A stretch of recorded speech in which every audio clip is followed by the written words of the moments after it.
يا زيكا أخي زيكا خيان تمري كانزان وزان مساقي حلف اللوب أونت وقيل بيد بيسي نبعت عيني زفيفو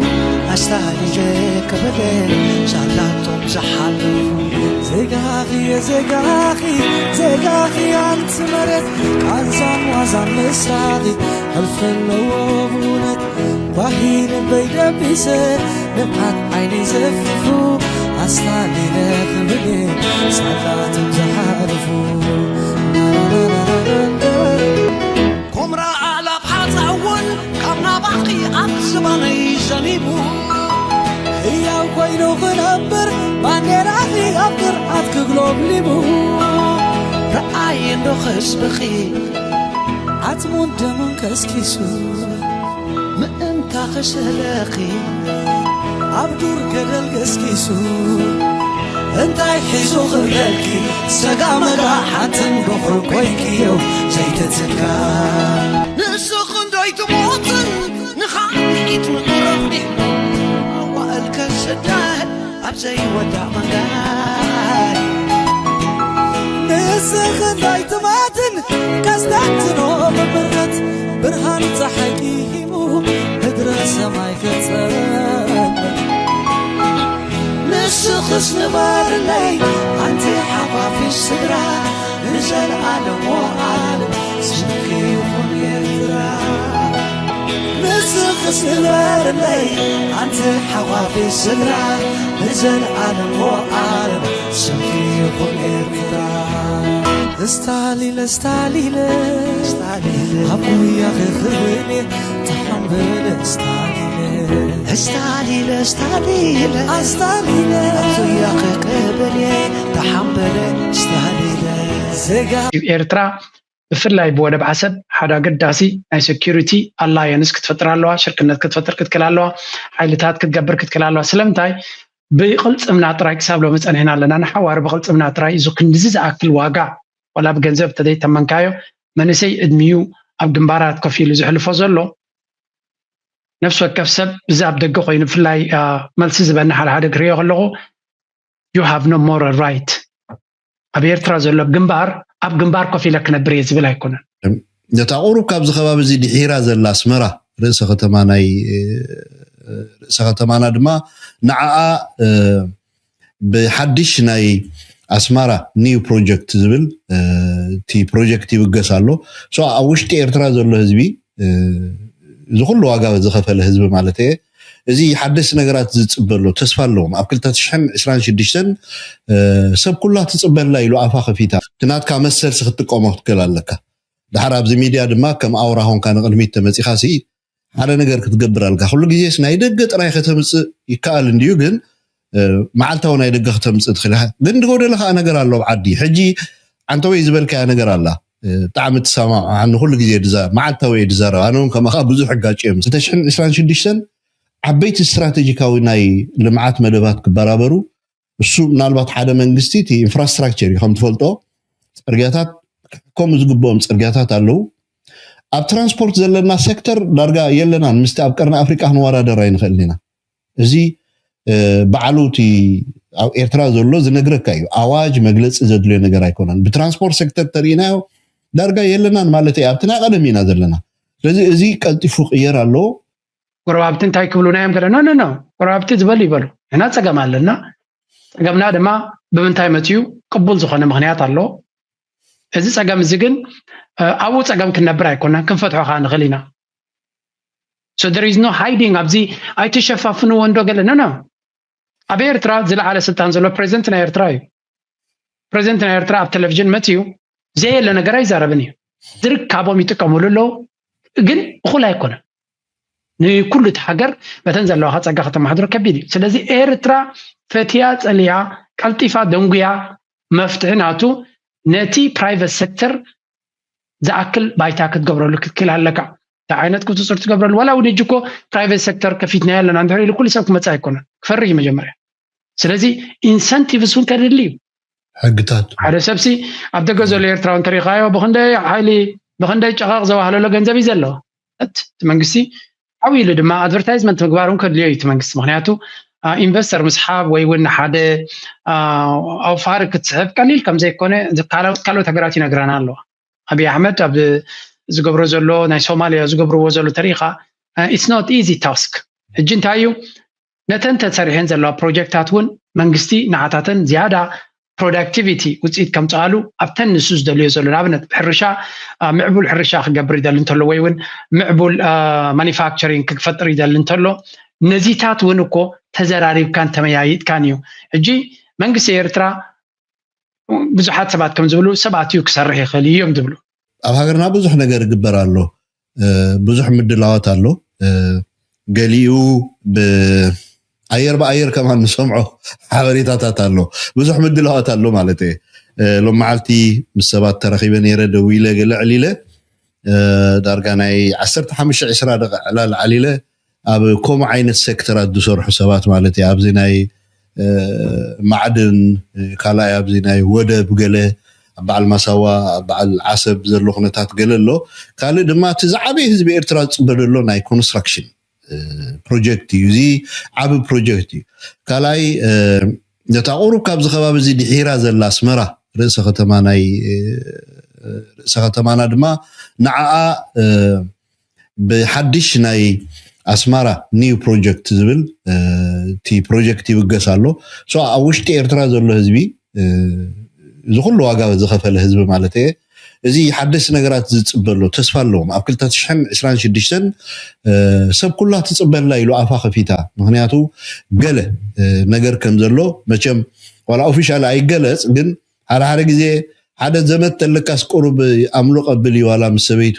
ታሰበይቱን ጎረቤታት ነገራት ጎረቤት ነማሓዝኦ ነገር ከምኡ ዝላባዕ ነገራት ኣሎ እዚኦም ከም ዘለው ኮይኖም ግን ካብቶም ንሪኦም ዘለና ኤርትራዊ ሲዳቶ ዘላ ኢኒሺየቲቭ ኣሎ ሓደ ምስ ግብፂ ድሰምዓናይ ነገር ኣሎ ግብፃውያን ንወደብ ዓሰብ ከልምዑ ዓብ በጀት ሰሊዖም ከም ዘለውን at the same time ድማ ፍሉይ ናይ ኮማንዶ ሓይሊ ባሕሪ ኣብቲ ከባቢቲ ፀጥታ ናይቲ ኤርያት ንምሕላው ምስ ኤርትራ ኮኦርዲኔት ገይሩ ክሰርሕ ምዃኑን ሰሚዕና ኣለና በዚ ከዓ ብዛዕበየ ስዑድያ ኣብዚ ጉዳይ እዚ ዓቢ ናይ ኢንቮልቭ ትገብር ኣላ ማለት እዩ ናይ ልምዓት ይሆን ልምዓት ጥራይ ኣይኮነን ኣብቲ ከባቢ ተፈጢሩ ዘሎ ዝዓንቶ ይዛዕለናሉ ነገራት ኣሎ ኣብ እንታይ ይሰምዓካ ነገር ኣሎ ከም ሓበሬታ እንታይ ክትፅበ ንስኻ ናትካ ኮመን ሰንስ ማለት እዩ ናትካ ተስፋስ እንታይ እዩ ኣነ ድሓር ናተይ ክነግረካ yes ዝያዳ ስኻ ክትነግረና ኣብዚ ናተይ ተስፋ ኣብ መጀመርያ 2016 ብዙሕ ትፅቢታት እዩ ዘለና ሓቂ ንምዝራብ ብዙሕ ትፅቢታት ኣለና ኣነ because ኣብ ምንታይ ዝነቅል ትፅቢትካ ምክንያቱ ኣነ እቲ ክልተና እውን ስራሕና ተመሳሳሊ እዩ ኣብ ሚድያ ስለ ዘለና ብዙሕ ነገራት ትርኢኻ እዚ ምርኣይ ማለት ድማ መራሕቲ ኤርትራ ብዕድመ ናሽቲ ይኮኑን ስለዚ they have very limited time እንድሕሪ ኤርትራ ፀቢቓ ማዕሪጋ ክሪእዋ እንድሕሪ ኮይኖም እቶም ተሪፎም ዘሎ ማለት እዩ we have to start I mean discussions ዘድልያ ይኮነን እዚ ኤርትራ ኣብ ብዙሕ ነገራት ድሕርና ኣለና ሉከት ከተማታት ናትና ቅድሚ ቀዳሞት ዝነበርና ኢና እንጂ ገዳሎ ገለ ኣገያደ እዚ ነገራት እዚ ግን ንክንደይ ግዜ ኢና ከም ኢልና ክንቅፅል ንኽእል ድሓር ድማ ነፍሲ ወከፍ ዓመት ተሓልፍ ዘላ እቲ ኢንፍራስትራክቸር ናትና መሊሱ ሓደጋ ዝወርዶ ዘሎ ስለዚ ዝገደፍካ ገዲፍካ ናብ ሕጂ ወላ ዝትብሎ ፀናሕካ እቲ መንግስቲ ኤርትራ እቲ ዝዓበየ ፀገም ኮይኑ ዝስማዓና ኣነ እቲ ፀገም ኮይኑዎ ዘሎ ዓብ ሴኪሪቲ ፀገም ኣለና ንሕና እዚ ከዓ ገጅፍ ባጀት ናትና ንምክልኻል ሃገር ይወፍር እንድሕር ኣሎ ኮይኑ ንልምዓት ዝኣክል ካፓሲቲ የብልና ስለዚ ነዚ ንምቕያር ዝትብሎ ዘለካ ሕጂ ናብነት ኣነ ነዊሕ እዋን ካምፔይን ይገብር ኣለኹ ወይ ምስ ብዙሓት ገለገለ ተኸታተልቲ ናተይ እውን ዘባእሰንስ እዩ ኤርትራ ብፍላይ ብወደብ ዓሰብ ሓደ ኣገዳሲ ናይ ሴኪሪቲ ኣላየንስ ክትፈጥር ኣለዋ ሽርክነት ክትፈጥር ክትክል ኣለዋ ሓይልታት ክትገብር ክትክል ኣለዋ ስለምንታይ ብቅልፅምና ጥራይ ክሳብ ሎሚ ፀኒሕና ኣለና ንሓዋር ብቅልፅምና ጥራይ እዚ ክንዲዚ ዝኣክል ዋጋ ወላ ብገንዘብ ተደይ ተመንካዮ መንእሰይ እድሚዩ ኣብ ግንባራት ኮፍ ኢሉ ዝሕልፎ ዘሎ ነፍሲ ወከፍ ሰብ እዚ ኣብ ደገ ኮይኑ ብፍላይ መልሲ ዝበና ሓደ ክሪኦ ከለኹ you have no moral right ኣብ ኤርትራ ዘሎ ኣብ ግንባር ኮፍ ኢለ ክነብር እየ ዝብል ኣይኮነን መፅኣይ የድልየ ይሱ ስለዚ ብዛዕባኡ ክንሓስብ ግዴታና እዩ እቲ ኣብ ኤርትራ ዘሎ መንግስቲ ኣማራፂ ስለዘይብሉ ዝገብሮ ዘሎ ይርዳና ኣሎ ግን ኣማራፂ ሲሪየስ ኣማራፂታት ወላ ገለ ክፋል ዋጋ ዘኽፍለና እንተኮይና ኣማራፂታት ክንደልክ ክንክል ኣለና everything has a cost ናይ ናፃ ነገር የለን አላያንስ ክትገብር ዋጋ ኣለዎ ብዘይ አላያንስ ብዘይ ሽርክነት ክትከይድ ድማ ዋጋ ኣለዎ choose አይናይ ዋጋ ክትመርጽ ገለገለ ሰባሎ እና ውሽጣዊ ሰላምና ወሒስና ኣለና yes ግን ብምንታይ ዋጋ ኢና ወሒስና ዘለና መንሰያት ኣብ ግንባር ኣበዚ ከቢድ ብድሆ ስትራቢታቶም ገዲፉ ንኽንደይ ግዜ ክንፃወሮም ንኽእል ብኸምዚ ንኽንደይ ግዜ ብኸምዚ ክኸዱ ነቲ ሃገር ክውሕስዋ እንደለና መቸም ኣብ ደገ ዘሎ ሰብ ሓደ ወርሒ ክልተ ወርሒ ኣብታ ኩነታት ያኮፍ ክብል ኣይክእልኒ ስለዚ እንተ ወሓደ ብስነ ሓሳብ ክንሕግዝ ክንክል ኣለና ንመንግስቲ ኤርትራ እውን ኣብ ጎኑ ለና ንድግፍ ኣለና ነቲ ኩነታት ንርድኦ ኣለና ግን we have to start progress ዘድልየና ነገራት ክንብገስ ክንክል ኣለና ንኩሉ ሰራዊት ኣጣይስ ወገለ ኣይኮነን ግን really ኣቲ ናይ ቁጠባ ሪፎርም ዝበሃል ወላዚ ኣነት ዓበይቲ ናይ ፖለቲካዊ ገለመለታት እሱ ቀሲልካ ክግበር ዝኽእል ምክንያቱ ዘለናያ ግዜ ዕድል ዝበና ኣይኮነን ዝነበሮም ፖለቲካዊ ሪፎርም ተጠው ዘብልሉ ግዜ እምበር ሓድሽ ሪፎርም ትገብረሉ ግዜ ኣይኮነን ዘለና ግን ኣብ ትሕቲ ቅርፂ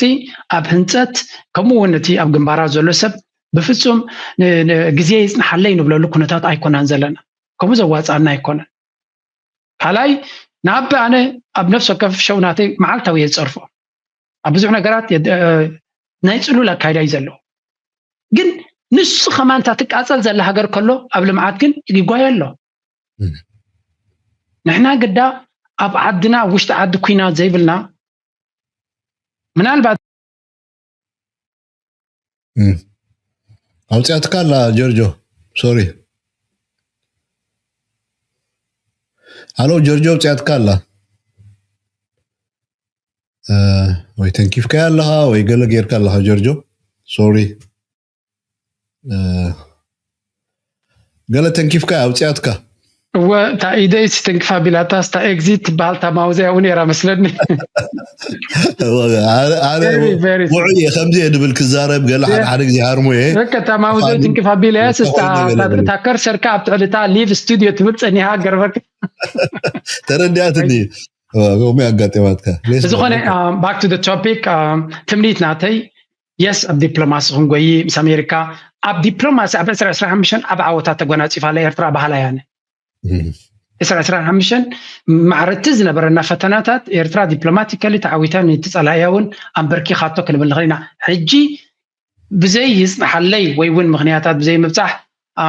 ناب لمعات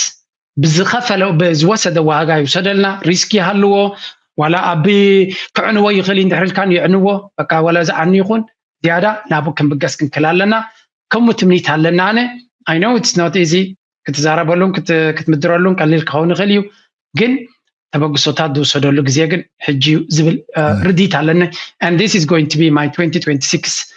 promise and I'm gonna أبزيا زيادة ناتقط كوك خيدة سمعت جن زلوا كنا تطيرت أنا مالته كون زيادة اسكي قربت اللي يسخابني what exactly do you expect أب إسرائيل شدشتن قالك عبتي practical نسخات فلتو زل خبريتا بعريه تتطلع وانم Thank you. مجمرة عن توي بزوح جزء مس سمعتي قال مس حدا تاشومي بالليل كان يركاجن أنا بزوح السو concentrate تكبره تاي مسيلوكا زي أبز ميديا زرلو سأجمعت كلنا نفلتينا مبزحتو كم إيرتراويان مسلين تيتقعنا له مالت تروي أجمعت نفلت أو علنا نكفلو زلنا نريو زلنا أجمع ده الله خلا عدي نو مني خمسهم تاوتي خمسهم مقلم اللي دبلها تا بزي جنتك بتولدها زلتك مثل كحدقها زدلي سبات الله والحين تخارول لي بالله مالتي حجنا زيهم بزح قمتي تهبهم مالتي عبي أجندة خون زقبون عيدر داني تي كدما يتناي مزراب نسألنا خنخبر لنا إذا بتفترة توهبنا مسلي بتفترة تمثل سلسة توهبنا دما أفراس نجارات كانوا علوها جيجايو أبسبيب النت عالية النت أب هايمانوت أبناء قبرش براوس راح كانوا علو توتالي جيجايو جن نقولنا إيرتراوي عن أمر نقولنا إيرتراوي تحقق في كات صبغت عدلاتنا متشوتي በትኺድ ኩሉ አየር ጸባያ መሬታ ባህራ ሁሉ አዝያ ምቹት ዝኾነት ሃገር አላትና ስለዚህ ገለገለ ሰባት እርዳኒ ሻቀሎት ዘለዎም ስክፍታ ዘለዎም ገሊኦም ካ ከምዚ ወጣባ ስገሮም ሻቀሎት ዘሎ ሻቀሎት አሎ ኣብቲያ እንታይ ተስፋለና ናብአን ስገር ምክንያቱ ንኩሉ ሰብ ሪቶታት ናቱ መሰሉ እንዲኻ ከፍታ ዝበልካያ እቶም ነትናትና ሓሳብ ዝቃወሙ መሰሎም ይኽብረሎም ያኔ they have different background hagar dima komi ዘልያ አጂ ብዙሕ ንዑ ኮንሰንትሬት ደ ምግባር ማለት እዩ ምክንያቱ ትናትካ መሰል ስኽትቆመው ትከላለካ ድሓር ኣብዚ ሚድያ ድማ ከም ኣውራ ሆንካ ንቅድሚት ተመፂኻ ሲ ሓደ ነገር ክትገብር አልካ ሁሉ ግዜስ ናይ ደገ ጥራይ ከተምጽእ ይካል እንዲዩ ግን መዓልታው ናይ ደገ ከተምጽእ ትኽልህ ግን ድጎደለኻ ነገር ኣሎ ዓዲ ሕጂ አንተ ወይ ዝበልካ ነገር አላ ጣዕም ተሰማዕ አን ሁሉ ግዜ ድዛ መዓልታው ድዛራ ኣነም ከማኻ ብዙሕ ሕጋጭ የምሰባት ግን أنا ولا بتناي تفترة حقي أبتي زل على الليميت بس إحنا لنا ينو حكينا ناي تفترة حقي نبلوم نجارات اللونه قال لي النجار يكون فيزيكال تري أو نجاري سلازم كتبده خد كلا لك حجي ترانسبارنس كله لو مستجار كله لو بزحت جورو النجارسي ببقرب كنت عنده يزبل كام كلهم بحدا ليتا أواج غير كهتم صوم هيدخلني هاجن أتليست إنه تي زبل كاس راوي تالو تخفل نجاري دليس أما دلي تزيد خمس عبيد ما بزحت نجارات اللو بتكلوا سرار حاجة للسرحلهم سلازي كلتشان عسران شديشتن معي كم ترد أني خمسهم على الله information إن شاء الله هم وصبوا كقبر لنا تسوى قبر إرترا نابتي ناي تونزي فوتس أنا حوشتاو عيو جزا كتب برابرو تبقي ساخمز الله زأمن مالتي أمنتي ونسيو ذكر إدل مالتي كلتشان عسران شديشتن أبزو اشتغل تشان عسران شديشن زي جمرو حدثت نجارات وي حزب دصبيهم نجارات كا كجمري أمريكا مزراب ولا حنت أجاب نجار يقولون مالت كل حد صبيهم نجارات سلازخونه مالتها سلازي يخل تشان عسران شديشن حدا تيتون زيفو نبر لمعاتها ومدبات أي جبرنا له مالتها كونن أبوزح نجارات منجستي بعقم حدا زي نزار بودو نجار له زي مجبي نفس خام خال زبل نعو خو حزقل تبل ماي بمعقب اب إرتراس قعشم منتبيتن 4 دخونو عبيتن ماكلوتن ناشتو ديغاتاتن سريحت منغست ريدي غير ولن لمعات حجي انفستمنت صبيو يوم ولا ات ذا سيم تايم مالس ما يعاقير كان امنت ابزناي حرشا سيكتور تريخاسي عبيت هيج زخونو ما يتعاقيرو مالو ግን ከተልማዓሉ ክትቀመሉ ተሌቲ ኺል ካስተማይ ምህላው ትርጉም ይብሉን ኦኬ ናይ አካባቢ ለውጥ ከምጽ ኺል ኸውን ግሪን ኤሪያ ፍጠር ኺል ኸውን ኣብቲ ከባቢ ይደሎ ግን ክሰርሓሉ ክትክእል ኣለካ ማለት እዩ ሶ እዚ ዓበ ነገር እዩ ዓቢ ዘመናዊ ናይ ወላ ብንእሽተ ጀሚርካ ናብ ማእከላይ ናብ ዓበይቲ ዝሰጋገሩ ዘመናዊ ናይ አግሮ ኢንዱስትሪ ክበራበር ይደሊ ማለት ንኾሙ ካ መንግስት ዳሊዎ ኣሎ ወላቲ ማያት ዲኻ ትብል ዲጋታት ዲኻ ትብል بتعمي منجست ريدي غير والله حج استرف انتايو بمحبرات ديخا ولا باكسيون دا غبر كان توم حرس صوت اب زمناو ناي حرشا تراكتور غيركا زمناو ماشينري غيركا ناو مسغار يز خبي اكزامبل يدم صدلخو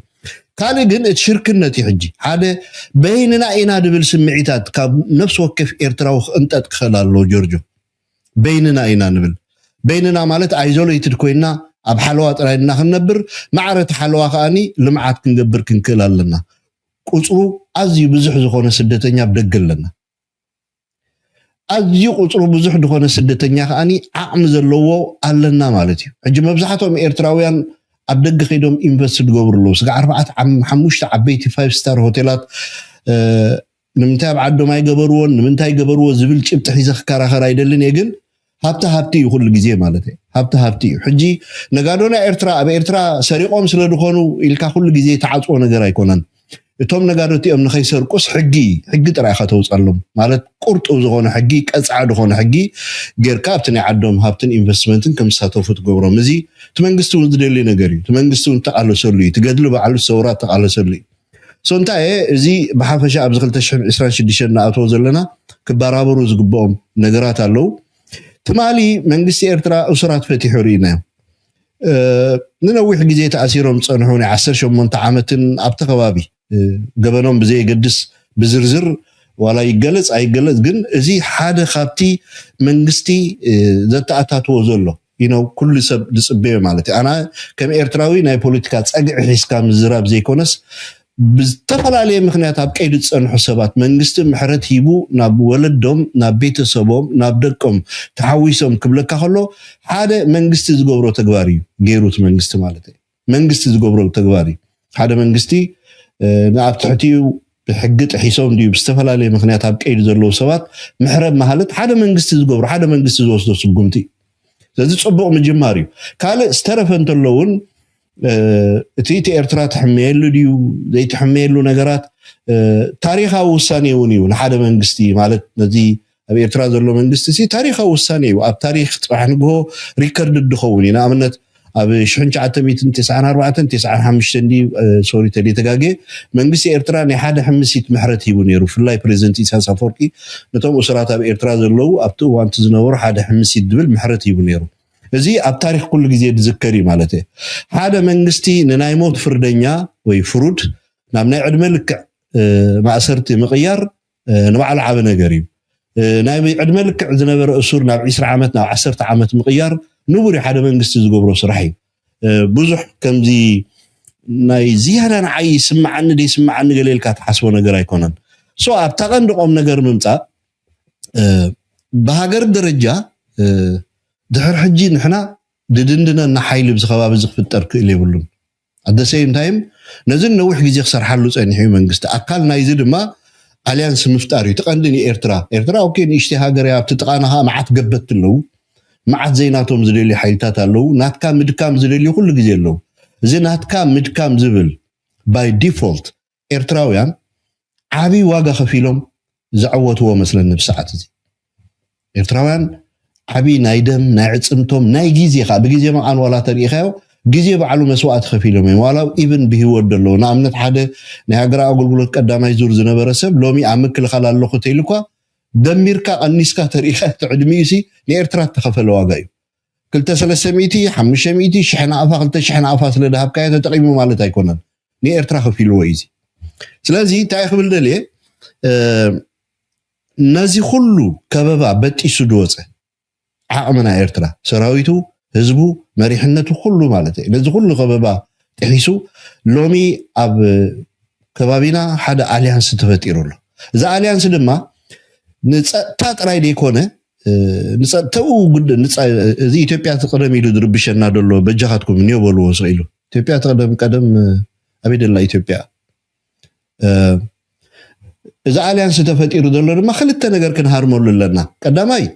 تاورب حنايو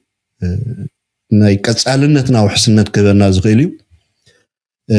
كلهم زم حيلتات زياتهم اليانس فتيرهم زلهم سنه دما ناي بحالتهم ربح حسلوزم سنه خسرحو دلواتيهم اتخالاي دما at the same time زم ابناي نورمال ناي نقد عالم وي ناي بيزنس عالم نريهم بوليتيكا ندحر قيرنا دما ديماند سالو حقي كاب إيرترا تطلبو نغرات አለው ኤርትራውን ካብ አቶም ተጠልቦ ነገር ኩሉ ስለዚህ ሓደ እዚ ኤርትራ በቁጠባ ክትባራበር ክትስ ዘለዋ ግዜ ይሕጅ ግዜ እዩ ኩሉ ዝዓቅም እዚ ስጋ ሕጅ 30 ዓመት ክኸይድ ክዋጋ ከወፊ ክኽፈል ፀንሐ ዓቅምና ኤርትራ ዝኾነ ኤርትራው ተሓቲካይሎሚ ስራሕ ክኽፈት ህንፃ ክጅመር ልምዓት ክጅመር ሰብ ከአኡ ሰሪሑ ተጠቃሚ ኾን بسالساي نطب ترينا زناي سدت عالم قليل ايكونن سب سدتኛ ابزي دغزلو كوميدي قصل تريقه ادسين محرم عالتي زغونه ነገር كمصي مخوم اندحر كوينو ارتراويان ناب عدم تايم مستترفنا عدنا كنكيد كون خيلينا عدنا خينا سريحنا زغنغبر نخيلينا دولو هذا ነገር تسفاخر إلهم كابت عد مالته ስለዚህ እዚታት ኩሉን ጽበየ ዘለና ነገር ይሞ 2026 ዓበይቲ ስትራቴጂካዊ ናይ ልምዓት መደባት ክበራበሩ እሱ ምናልባት ሓደ መንግስቲ እቲ ኢንፍራስትራክቸር ከም ትፈልጦ ጽርግያታት ከም ዝግቦም ጽርግያታት አለው ኣብ ትራንስፖርት ዘለና ሴክተር ዳርጋ የለናን ምስቲ ኣብ ቀርኒ ኣፍሪካ ንወራደር ኣይንኸልና እዚ በዓሉቲ ኣብ ኤርትራ ዘሎ ዝነግረካ እዩ ኣዋጅ መግለጽ ዘድልዮ ነገር ኣይኮነን ብትራንስፖርት ሴክተር ተሪናዮ دارجا يلنا مالتي أبتنا قدمينا ذلنا لذي إزي قلتي فوق يرالو تي صرغياتا ديس نصرغيا ملاغبو دخونو ناي عبيتي نا ايكونومي عامنا ايرترا زياده حيل خبو زخلو انفراستراكشر كسفحو خللهم عبيتي ناي معدن بوتاتات اللونا ناي ورق بلوم كالوت عالم طمطو زلوا مساعتهم مسرح جميرلوت منغست عبي انكام زلو نغريو كالاي زي ناي ገማግን ባህርና ድማ ኤርትራ ተጠቃሚት ትኾነሉ ህዝቢ ኤርትራ ተጠቃሚ ዝኾነሉ መንሲ ኤርትራ ኸይዱ ባጽዓይ ዓሰበይ ከይደ ሰሪሐ ደሞዘ ረኺበ ተመሪዐ ወሊደ ክነብረሉ ዝኽእል ሃገር ኮይኑ ኢሉ ኢስታት ክብገስ ትጽቢት ኣለና ካብቶም ድራኣኾም ነገር መንግስቲ ኤርትራ ብፍላይ ምስ ሱዑድያ ዝገበሮ ዝምድና ኣብቲ ናይ ልምዓት መደባት ዓበይቲ ፕሮጀክት ይብገስኹም ዘለው ሰሚዕና ኣለና ካሊ ትረፍ ነዚ ኣብ ገማግን ባህር ዘሎ ናይ ልምዓት መደባት ንዑ ንምስፋሕን ንምዕማቆን ድማ ማሽነሪታትን ናይ ልምዓት ኣቑሑት ሲሚንቶ ቶንዲኖ ካልኦት ዓበይትነት ልምዓት ዝድግፉ ያእቱ ከም ዘለው ሰሚዕና ኣለና ብዓቢዩ ኣብ መንበሪ ገዛ ዘሎ ፀገማት ንምፍታሕ መንግስቲ ድማ ሓደ እቲ ኣብ ትሕቲ መንግስቲ ክሳብ ሕጂ ፀንሑ ገዛውትን ገለን ናታቶም ፊኒሽን ተሳሊጡ ንዋናታቶም ከረክብ ዋናታቶም ተደለው ድማ ተወከልቶም ከረክብ ካል ብዓቢዩ እቲ ህዝቢ ጉቦ ኣበርኪቱ መንበር ገዙ ይኽሰርሕ ከልም ዕዲ ተዓዲ ድማ ኣፍ ደገ ዝኽፈተሉ ግዜ ዝበፅሓና መስለኒ ስለዚ ናተይ ትፅቢት ኣይኮነን ናይ ህዝቢ ኤርትራ ትፅቢት እዩ ካብዚ ህዝቢ ኤርትራ ሕስቂ ከምዚ ሕጂ ሓንቲ ፍረጣፍ ካብ ሓንቲ ኩንታል ኣውፃ ቢልካስ ናተይ ድሌቱስ ግን ብኣናሊሲስ ዘድልዮ ነገር ኣይኮነን እዚ እቲ ናቱ ቫራይቲ እንታይ እዩ ብጭቡጥ ስልካ ወጣባ ኣነ ኮንቲ ገለ ካብቲ ናይ ፕሬዚደንት ዘረባ ደስ ዝብለኒ he doesn't pretend ከምዚ ዘየለ ነገር ክዛረባ ይፍትኒ የለናን ዝብል ዕፅር ኣቢሉ ተቕርፂ የለናን ሓደ ግዜ ንዓይ ዝገርመኒ ነታ ፕሬዚደንት ኢሳያስ ዝብላሲ ወይ ንዑ ተጋጊሎ ዘይብልዎ ንስኻን ተደጊምካ ግን ተቆጥዖም ሰባት ምህላዎም እዩ ከምዚ ሕጂ ፋርስ ዝብል ፅሕፍ ዘሎ ራእዮ ሳኽተ ኣብ ኤርትራ ዘሎ ሪያሊቲ ቀዳማይ ነገር ፀገምካ ንኽትፈትሕ you have to accept the reality of ዝብልኻ ነቲ ኩንነት ተቐበሎ we have a problem we have a situation and እዚ situation እዚ ድማ መፍትሒ ይደሊ እዩ ስለዚ ኣብ ገዛኻ ዘሎ ፀገም ቅድም ተቐበሎ ጎረባብቲ እንታይ ክብሉና እዮም ገለ ኖ ጎረባብቲ ዝበሉ ይበሉ እና ፀገም ኣለና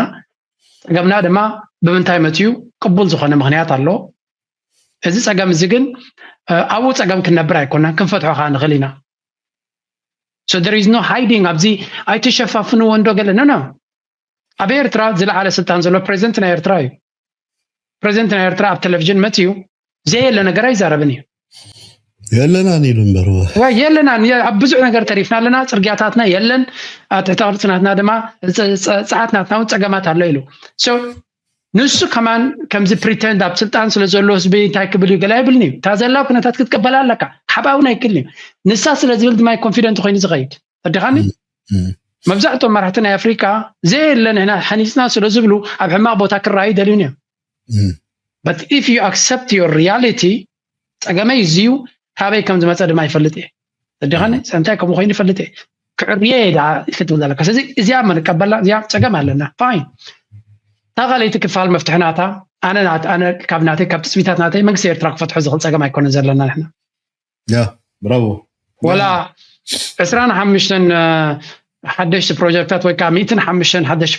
ፕሮጀክታት ተጀሚሩ መንግስቲ ኤርትራ ጥራይ ክፈትሖ ዝኽእል ፀገም ኣይኮነን ዘላ ብኤርትራ ፕራይቬት ሴክተር ኣንልሽ ከይገበርካ እቲ ናይ ፕራይቬት ቁጠባ እቲ ግለሰብ ኦፕሬት ክገብረሉ ዝኽእል ኩነታት ክሳብ ዘይከፈትካ መንግስቲ ኤርትራ ዘለዎ ኣተኣኻኺቡን ተሰርሐውን ዓብ ዝረአ ነገር ክገብር ኣይክእልኒ ሕማቕ መንግስቲ ስለ ዝኾነ ኣይኮነን ድሩት ስለ ዝኾነ ዓቕሙ ጀስት እቲ ኣታዊታት ናቱን እቲ ኩነታት ናቱን ድሩት እዩ so there is no እቲ ኤክስፔክቴሽን ሲ መንግስቲ ኤርትራ out of nowhere ፍሉይ ገንዘብ ዝህብ የለን ክህሉ ይክእልኒ ትክትቀመሉ ዘለዎ እንታይ እዩ ነቲ ንኣብነት ኢንቨስትመንት ካብ ቻይና ዶ ካብ ሱዳን እንታይ ገብሮም ኢንቨስት ክገብሩ ዝደልዩ ሰም ማዕድናት ጥራይ ክወስዱ ዝኽእሉ ካልእ ኢንቨስት ክገብሩ ይደልዩ እዮም ኣብ ኤርትራ ሆቴል ክሰርሕ ዝደሊ የለን ኣብ ኤርትራ ፅርግያ ክሰርሕ ዝደሊ የለን ኣብ ኤርትራ ሬክሬሽናል ሰንተር ክሰርሕ ዝደሊ የለን ክህሉ ይክእሉን እዮም ስለምንታይ እቲ ፕራይቬት ሴክተር ኦፕሬት ይገብር ስለዘየለ ንመን ኢሎም እዮም ክሰርሑ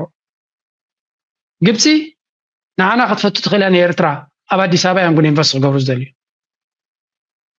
أديهان إتجس أت ماركت أبي يحسب كايزري أديهان جنزب أبي يمسأل كزيارة جن إيرترا ما بحتى يرجع صحابي تاجر كون تخليه مهنياته وعدز بكونتلوا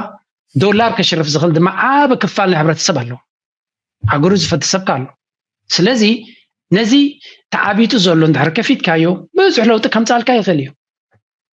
كابز تراي دما لو تك مسكا زغل ناي تشاينا غنزب لو تك همسال كاي كنيو ناي طليان غنزب لو تك همسال كاي كنيو ناي سعوديا غنزب it's not gonna come አይመጽንዩ ስለዚ እዚ ነገር እዚ ትመንግስቲ አይርዶን ያይንብልኒና ትመንግስቲ ጸገማትናቱ ኣብ ግንባራት ከፊሉ ዘሎ እንታይ ክኸውን እዩ ነቲ ኣብ ደገ ዘሎ ዕድል ተሂብካ ዝብል ካልኩሌሽንስ ማንም ሰብ ዝርዶይ ግን ነዚ ደገ ዘሎ ስለ ዝፈተኻየ ኮንካን ትዕድሞ ዘለኻ ስለ ዘድልየካ ትዕድሞ ዘለኻ you need capital አገር ከተማዕብል ካፒታል የድልየካ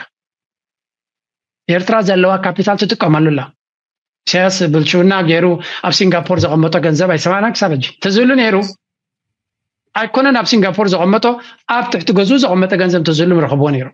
ስለዚህ ስለደ የለዩ ስለዚህ የለ ከዛረው ሊካ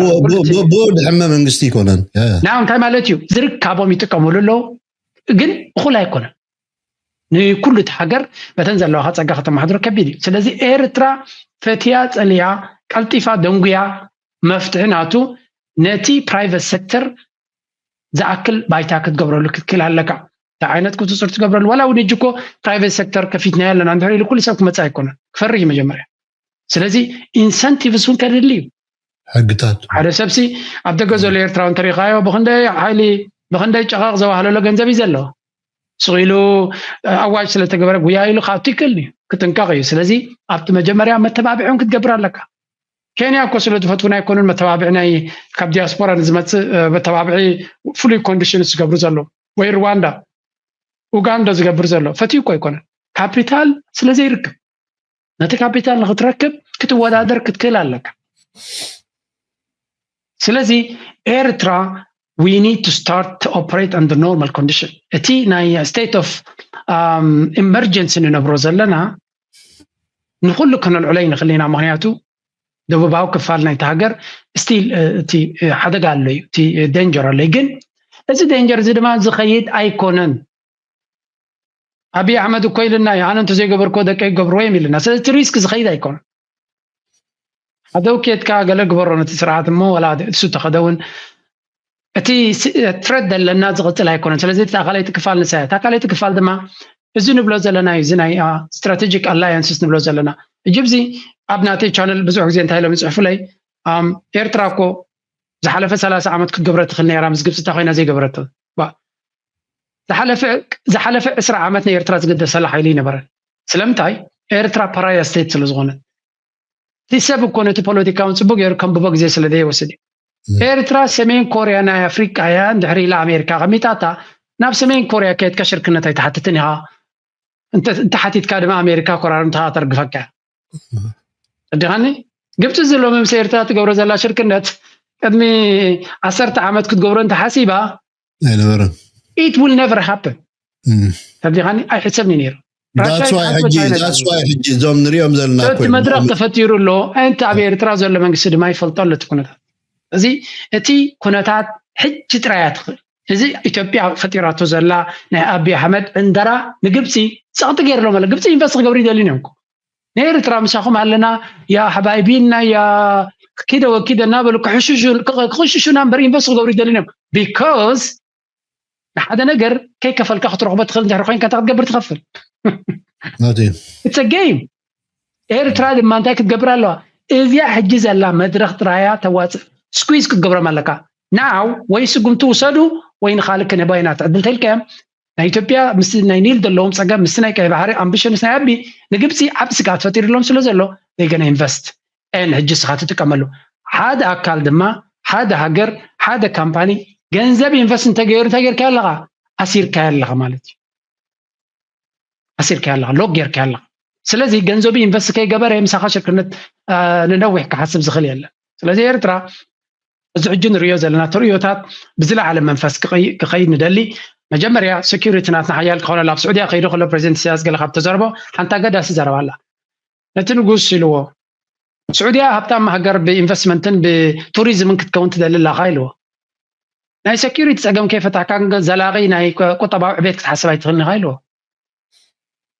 if you don't believe me go ask Sudani لوا I belong in أنا نقرأ ناتي قمتي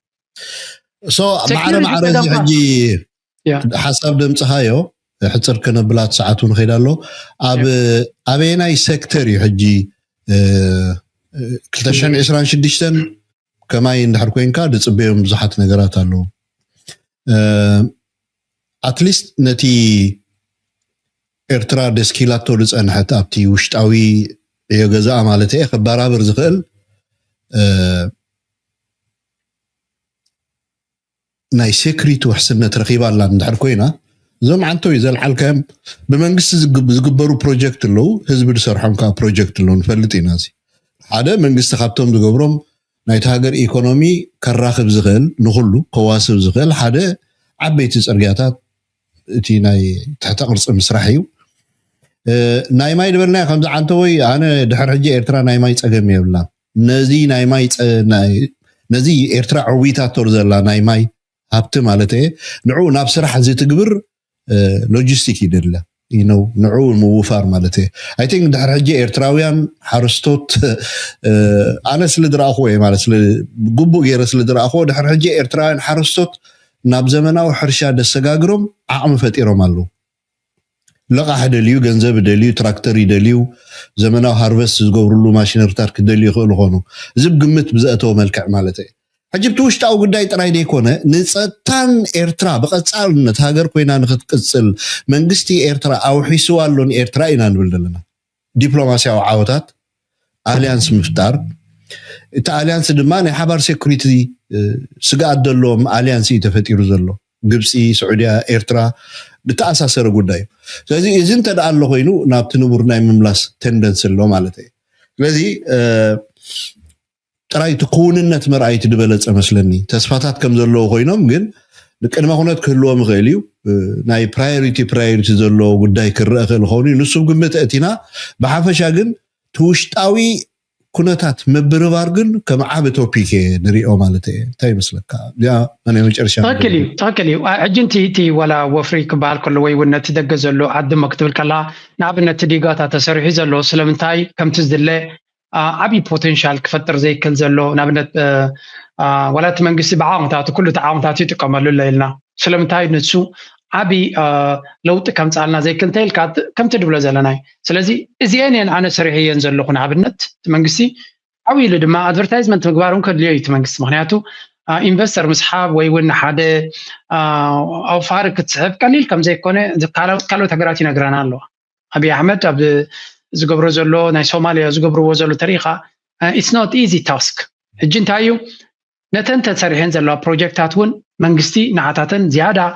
productivity وصيت كم تعالوا أبتن نسوس دليل زلنا نابنت حرشة معبول حرشة خجبري دلنا تلو وين معبول manufacturing كفتري دلنا تلو نزيتات ونكو تزراري كان تميايد كانيو الجي منقس إيرترا بزحات سبعة كم زبلو سبعة يكسر خلي يوم زبلو تبدي خلي but أتيكسر كم زغل you have to tell them أنا نابنت نبزقونة تاجر كيدا كسر عند رز حسب على لقمة جمرة حبري تايزليني انتاي زلني ابي زلي تحبريتا ابي يالله انتاي كمال زلني بين يكخي زلني ስለዚህ ነዚታት حبريتا مهب ادلا يكخون ኤርትራ ድማ ነዚ ግድን ክትገብሮ ክትከላለዋ ግድን because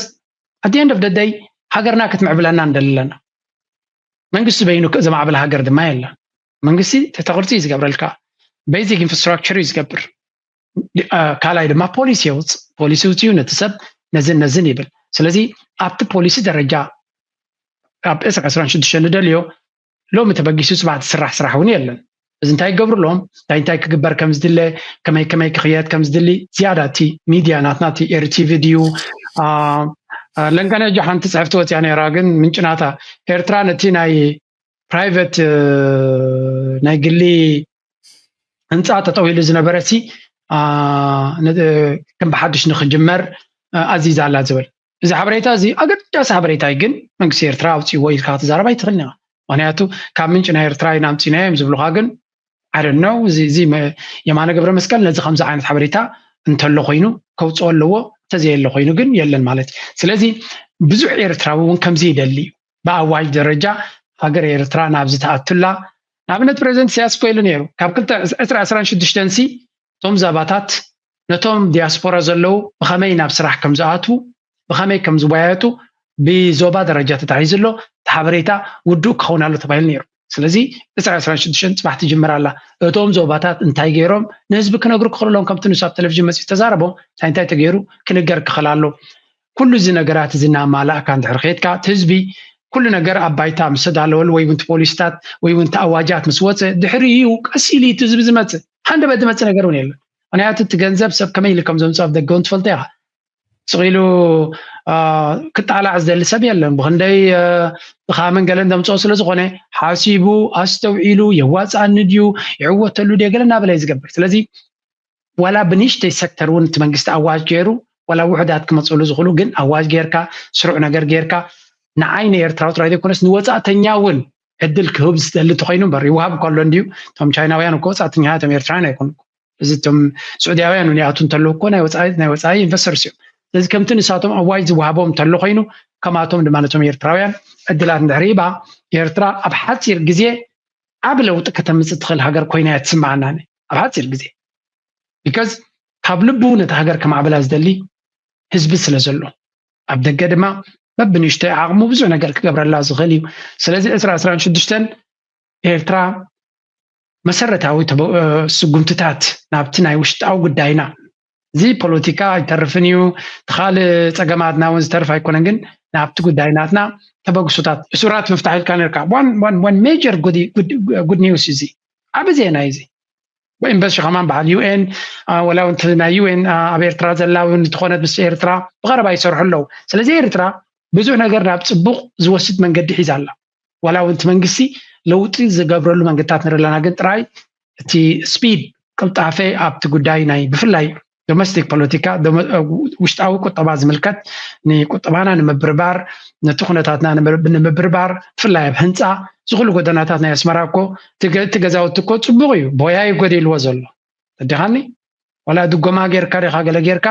ግርማ ናይቲ ከተማ እውን ክሕለወሉ ዝኽእል ወላ ዓበይቲ ህንፃታትን ካልእን ግዜ ክወስድ ስለ ዝኾነ ነቲ ዘለና እውን ከነፀባብቐሉ ንኽእል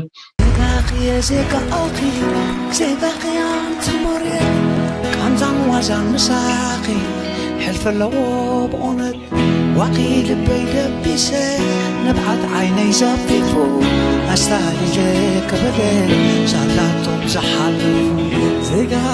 ዘጋኺ ኣንቲ መሬት ቃንዛን ዋዛን ምሳኺ ሕልፍ ኣለዎ ብእውነት ዋቂ ልበይ ደቢሰ ነብዓት ዓይነይ ዘፊፉ ኣስታሊለ ከበደ ሻላቶም ዝሓልፉ ኩምራ ኣላፍ ሓፃውን ካብ ናባኺ ኣብ ዝባነይ ዘኒቡ ህያው ኮይኑ ክነብር ባንዴራኺ ኣብ ግርዓት ክግሎብ ሊቡ ረኣይ እንዶ ክስብኺ ዓፅሙን ደሙን ከስኪሱ ምእንታ ክስህለኺ ኣብ ዱር ገደል ገስኪሱ እንታይ ሒዙ ክብለኪ ሰጋ መግራሓትን ብኽሪ ኮይክዮ ዘይትትካ ንስኽ እንዶይ ትሞትን ንኻልኢት ምቕረብኒ ኣዋእልከ ሰዳል ኣብ ዘይወዳእ መንጋይ ንስኽ እንዶይ ትማትን ከስታትኖ ብምረት ብርሃን ፀሓይ ሂሙ ምድረ ሰማይ ከፀበ ንስኽስ ንበርለይ ኣንቲ ሓፋፊ ስድራ ንዘለኣለም ወዓለም ስምኪ ይኹን ኤርትራ ንስኽስ ንበርለይ ኣንቲ ሓፋፊ ስድራ ንዘለኣለም ወዓለም ስምኪ ይኹን ኤርትራ እስታሊለ ኣብ ጉያ ክኽብኔ ተሓንበለ እስታሊለ ኣዙያ ክቅበል ተሓንበለ እስታሊለ